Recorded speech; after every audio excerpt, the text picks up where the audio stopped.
কংগ্রেসের প্রত্যাবর্তনের পর মালদায় মৌসম বেনজির নূরকে ঘিরে উচ্ছ্বাস। মালদা টাউন স্টেশনে ট্রেন থেকে নামতেই মৌসমকে ঘিরে কংগ্রেস কর্মী সমর্থকদের উপচে পড়া ভিড়।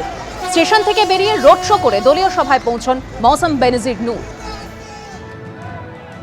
আমি জানি আমার যাওয়াতে আপনাদের অনেকেই দুঃখ পেয়েছিলেন, কষ্ট পেয়েছিলেন, সেটার জন্য আমি মন থেকে আপনাদের কাছে ক্ষমা চেয়ে নিই। আমি নিজেও এক্সপেক্ট করিনি যে এত মানুষের ভালোবাসা, মনে হচ্ছে তো যাইনি দল ছেড়ে, মনে হচ্ছে দলেই ছিলাম, এত ভালোবাসা পাচ্ছি। আমরা তো 12টা সিট টার্গেট করেই নামবো, আমরা আশা করবো 12টা সিটই যাতে আমরা জিততে পারি। সেটা হচ্ছে ইডি রেড করেছে, মুখ্যমন্ত্রী বলছেন যে প্রত্যেকবার ইলেকশনের সময় ইডি এইভাবে রেড করে সরকারকে বিভ্রান্ত করার চেষ্টা করে, কি বলবেন? ওটা দেখুন, আমার যেটা মনে হয় এটা তৃণমূল আর বিজেপির কথা। এই রেডি চলে, তারপর তো কোনো রেজাল্ট আমরা দেখতে পারি না, এসবই চলছে। মুখ্যমন্ত্রী কি আপনার সঙ্গে কথা বলেছে আপনি দল ছাড়া? এগুলো আজকের দিনে আমরা কংগ্রেসে ব্যাক করেছি, কংগ্রেসের কথা বলছি। গটাপ কেন বলছেন? এটা তো আমরা দেখতেই পাচ্ছেন যে সবই চলে, হ্যাঁ, রেড হয়, তারপর কি হয় আপনারা দেখতে পাচ্ছেন। হাইকোর্টের উপর আমাদের ভরসা আছে, হাইকোর্ট নিশ্চয় ব্যবস্থা নেবে। দল বিধানসভায় দাঁড় করালে লড়বেন, সেটা দলের ব্যাপার, দল ডিসাইড করবে। আমি বৃহস্পতিবার যে টানটান উত্তেজনার পরিস্থিতি তৈরি হয়েছিল আইপ্যাকের অফিস ও প্রতীক জৈনের বাড়িতে তল্লাশিতে একেবারে সংঘাত তুঙ্গে পৌঁছেছে। আর এবার সুপ্রিম কোর্টে গেল ইডি। আইপ্যাক কাণ্ডে সুপ্রিম কোর্টে ইডির আবেদন, দ্রুত শুনানির জন্য ইডির তরফে আবেদন করা হয়েছে সুপ্রিম কোর্টে।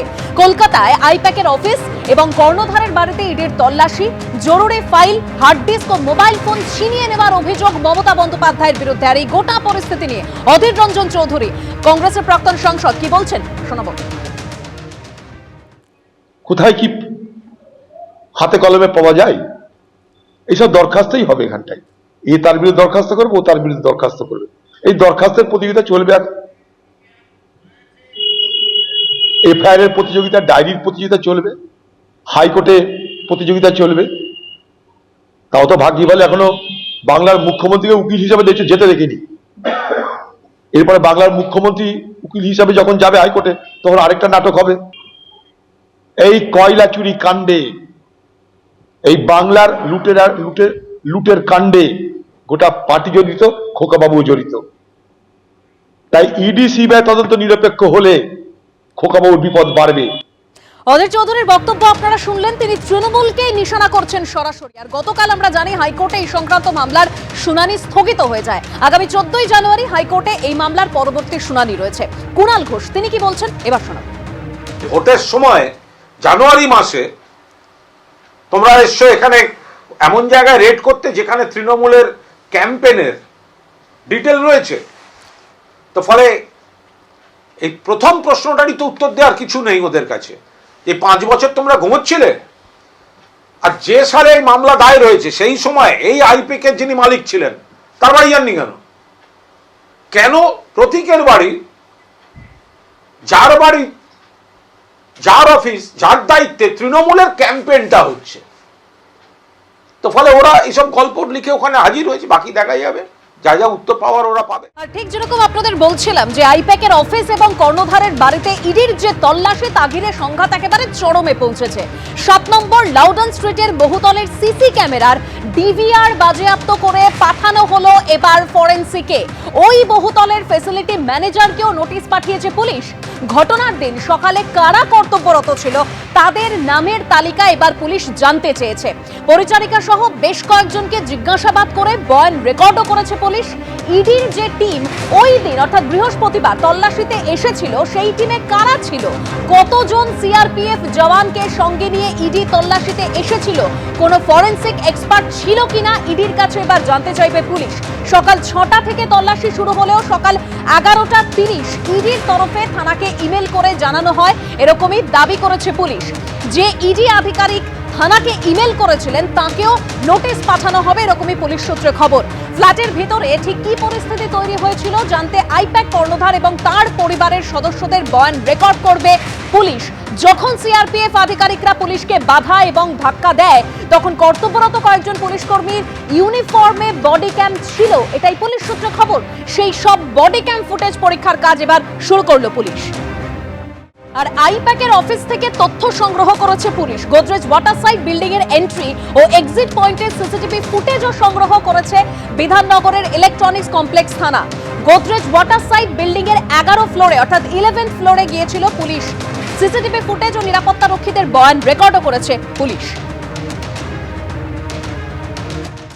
আইপ্যাকের অফিসে বেআইনিভাবে প্রবেশ এবং চুরি করার অভিযোগের পরিপ্রেক্ষিতে ইতিমধ্যে ইসিপিএস বা ইলেকট্রনিক কমপ্লেক্স তারা তদন্ত শুরু করেছে এবং সেই তদন্তের নিরিখে গতকাল রাত্রেবেলাতে এসে তদন্তকারী যে দল রয়েছে ঠিক এই যে গোদরেজ ওয়াটার সাইড বিল্ডিং সেখানে যে এন্ট্রি অর্থাৎ প্রবেশ পথ এবং বাইরে যাওয়ার পথ এছাড়াও 11 ফ্লোরে যেখানে আইপ্যাকের অফিস রয়েছে সেখানকার সিসিটিভি ফুটেজ ইতিমধ্যে তারা সংগ্রহ করেছে। শুধুমাত্র তাই নয়, সেই 8 তারিখে সকাল থেকে শুরু করে একদম রাত পর্যন্ত ইডি অফিসারদের আনাগোনা বা সেন্ট্রাল ফোর্সের আনাগোনা সহ যাবতীয় যে সমস্ত ছবি বা ভিজুয়ালস যা রেকর্ড করা ইতিমধ্যে হয়েছিল সেই হার্ড ডিস্কও বাজেয়াপ্ত করা হয়েছে ইসিপিএস থানার তরফে। পুলিশ সূত্রে জানা যাচ্ছে যে সেই সমস্ত ফুটেজ তারা খতিয়ে দেখবেন। ইডি অফিসার এবং সেন্ট্রাল ফোর্স কখন ঢুকেছে, তারা কখন বেরিয়ে গেছে, কারা কারা সেই আইপ্যাকের অফিসে এসেছিলেন বা এই বিল্ডিংয়ের ভেতরে প্রবেশ করেছিলেন, গোটা বিষয়টিকে এই ফুটেজ অনুসারে বা সময় অনুসারে সেই ক্রোনোলজিকে মেনটেন করা হবে বা সেটাকে দেখা হবে এবং সেটা বিশ্লেষণ করা হবে। ক্যামেরা সন্দীপ পালের সঙ্গে সুকান্ত মুখোপাধ্যায়, এবিপি আনন্দ, সল্টলেক। আমরা জানি এসআইআর এর শুনানি প্রক্রিয়া চলছে এবং যে খবর পাওয়া যাচ্ছে সুব্রত গুপ্তর পর রাজ্যে আসছে আরো 4 স্পেশাল রোল অবজারভার। দিল্লি থেকে রাজ্যে আসছেন আরো 4 জন স্পেশাল রোল অবজারভার। আসছেন বিকাশ সিং, সন্দীপ রেওয়াজ রাঠোর, রতন বিশ্বাস ও ডক্টর শৈলেশ। এসআইআর শুনানির কাজের তদারকিতে তারা আসছেন বলেই জানা যাচ্ছে। তবে তাদের ভূমিকা ঠিক কি কি থাকবে এই বিষয়ে আরো বিস্তারিত জানবো আমাদের প্রতিনিধি রুমা পালের কাছ থেকে।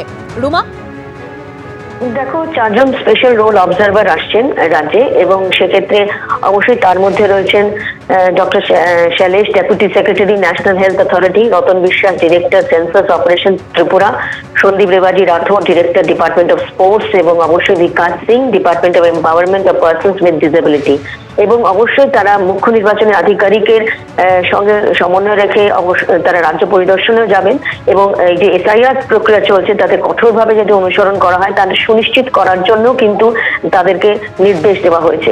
অন্যদিকে জানিয়ে রাখি যে মূলত এই যারা আসছেন 4 জন অবজারভার সেক্ষেত্রে কমিশনের অফিসে বসেই অর্থাৎ সিও অফিসে বসে সব এনুমারেশন ফর্ম তারা চেক করবেন, প্রয়োজনে গোটা রাজ্যে যাবেন এবং একাধিক ক্ষেত্রে দেখা গেছে যে বিএলও, ইআরওদের গাফিলতির জন্য লজিক্যাল ডিসক্রিপেন্সির সংখ্যা বাড়ছে এবং ডেটা এন্ট্রি অপারেটর চাইলেও পাওয়া যাচ্ছে না। এবং এক্ষেত্রে কিন্তু ডেটা এন্ট্রি অপারেটরের ক্ষেত্রে এর আগের থেকেই যখন চাওয়া হয়েছিল কমিশনের তরফ থেকে রাজ্যে, সেক্ষেত্রে কিন্তু পাওয়া যায়নি। পাওয়া গেলে সুবিধা হতো এমনটা কিন্তু কমিশন বলেছিল এবং সেক্ষেত্রে কমিশন অবশ্যই এই বিষয় নিয়ে অসন্তুষ্ট রয়েছে। নাম বা বানানে কোনো ভুলের জন্য শুনানি হবে নাকি তার জন্য আবার কমিশনের উত্তরের অপেক্ষায় আছি, এটাও কিন্তু সিও দপ্তর থেকে জানানো হয়েছে। কারণ বারবারই কিন্তু লজিক্যাল ডিসক্রিপেন্সি নিয়ে একটা অভিযোগ আসছিল যে শুধুমাত্র নাম বানানের ভুলের জন্য যে তাদের অনেককেই কিন্তু অসুবিধার মুখোমুখি হতে হচ্ছে এবং সেক্ষেত্রে বলা যাচ্ছে যে এই 4 জন রোল অবজারভারকে পাঠানো হচ্ছে। এখনো কিন্তু শুনানি চলছে এবং তারপর লজিক্যাল ডিসক্রিপেন্সির যারা শুনানি হবে এবং সেক্ষেত্রে কিন্তু তারা সিও দপ্তরে বসেই কিন্তু এনুমারেশন ফর্ম তারা চেক করবেন এবং প্রয়োজনে গোটা রাজ্যে কিন্তু যাবেন, এমনটাই কিন্তু জানাচ্ছে কমিশন। ধন্যবাদ রুমা। এবিপি আনন্দ, এগিয়ে থাকে, এগিয়ে রাখে।